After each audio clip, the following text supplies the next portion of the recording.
cambiaba, la sociedad se afectaba. O sea, no era algo que sucedía solamente en una iglesia. Era algo que trascendía la ciudad y toda la ciudad cambiaba y toda la ciudad era otra. ¿Por qué? Porque estos hombres estaban predicando. Los avivamientos de Spurgeon. Se cambiaban las sociedades. Eran otros, o sea, la gente afuera cambiaba. Cuando se predicaban esos mensajes en el avivamiento de Hungría, llegaban 2,000 o 3,000 personas a una plaza.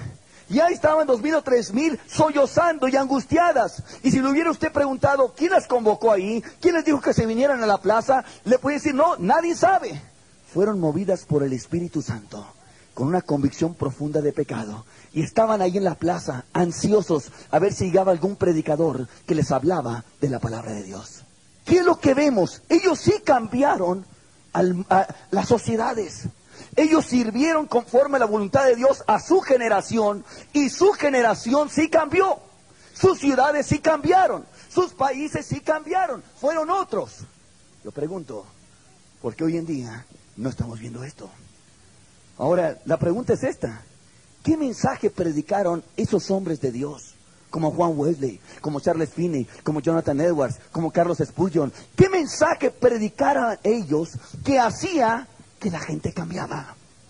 ¿Cuál era, en qué consistía la efectividad del mensaje de ellos que hacía que los países cambiaran, que hacía que se atrajera el Espíritu Santo y empezara a traer convicción de pecado en las personas? ¿Cuál era?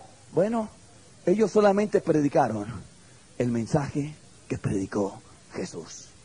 Nada más que es el único mensaje que el Espíritu Santo respalda. Cuando se predica ese mensaje, viene el Espíritu Santo y empieza a conmover a la gente, y empieza la gente realmente a vivir un verdadero cristianismo, porque es el único mensaje que tiene respaldo del Espíritu Santo. Todos los demás de mensajes son muy bonitas piezas de oratoria, pero terminan al salir allá afuera. Solo el mensaje que predicó Jesús tiene un poder que viene respaldado por el Espíritu Santo, que aunque se salga de ahí, continúa y continúa y continúa. ¿Cuál es este mensaje que predicó Jesús? Vamos a verlo. Marcos capítulo 1, verso 14 y 15. Después que Juan fue encarcelado, Jesús vino a Galilea predicando el evangelio del reino de Dios, diciendo: el tiempo se ha cumplido y el reino de Dios se ha acercado. Arrepentíos y creed en el evangelio. Vea cómo predicaba Jesús. Arrepentíos y creed en el evangelio. Era un mensaje que confrontaba a la gente. No era cualquier clase de mensaje. Aquí empieza el ministerio del Señor Jesucristo.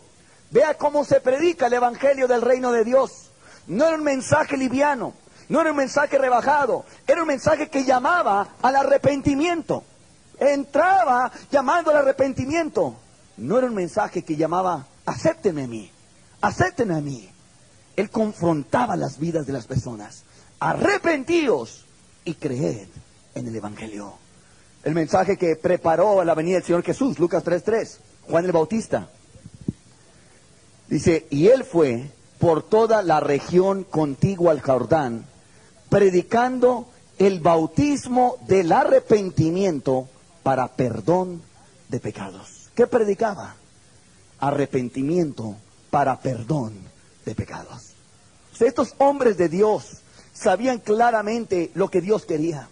Que Dios quería un arrepentimiento completo, total en sus vidas. No era un mensaje liviano, era un mensaje que confrontaba a todos ellos. Vea cuando Jesús envía por primera vez a sus discípulos a predicar. ¿Qué mensaje predicaban? Marcos 6:12. Y saliendo, predicaban que los hombres se arrepintiesen. ¿Qué salieron predicando los discípulos? Que los hombres se arrepintiesen. Aquí está la primera vez que Jesús envió a sus discípulos. ¿Con qué mensaje los envió? Con el mensaje de arrepentimiento. Después del ascenso de Jesús, ya que Jesús se fue allá arriba, ¿cuál fue el mensaje que estuvo predicando el apóstol Pedro? Hechos 2:38. Pedro les dijo: arrepentíos y bautícese cada uno de vosotros en el nombre de Jesucristo para perdón de los pecados y recibiréis el don del Espíritu Santo. ¿Cuál fue el mensaje? Arrepentimiento. Arrepentimiento. El segundo mensaje del apóstol Pedro, Hechos 3:19.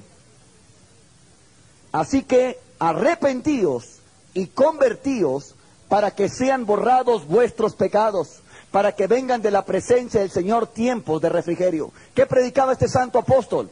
Arrepentimiento. ¿Qué predicaba el apóstol Pablo a los gentiles? Hechos 17:30.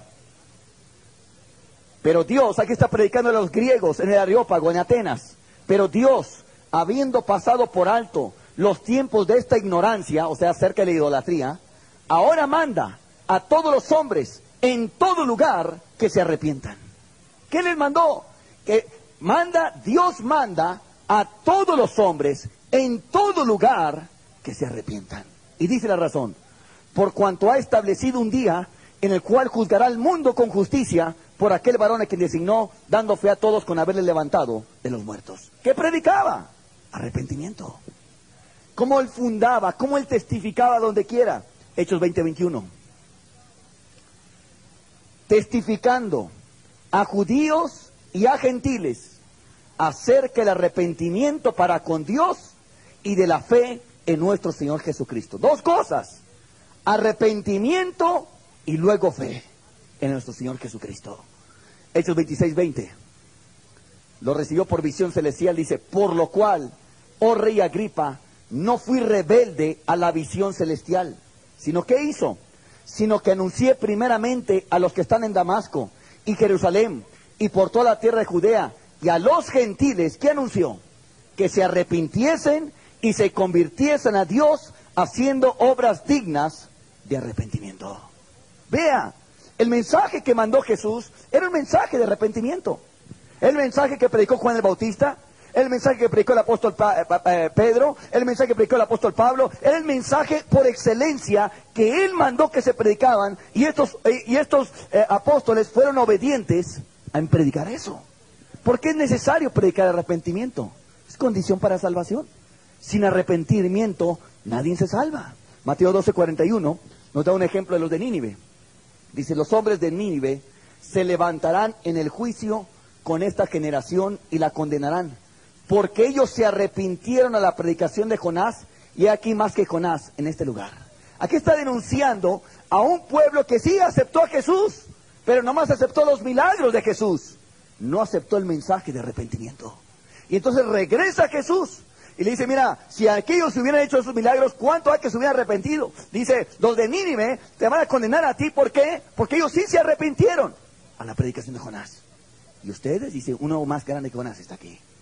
O sea, que si no había arrepentimiento, no había salvación. Y entonces, ¿cómo viene Jesús?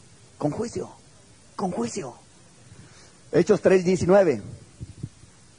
Así que arrepentíos y convertíos. ¿Para qué? Para que sean borrados vuestros pecados. Si no hay arrepentimiento y conversión, no se borran los pecados. Los pecados siguen ahí. Arrepentíos y convertíos. Le da instrucciones claras a ese pueblo que quería saber qué necesitaba hacer para ser salvo. Hechos 11:18.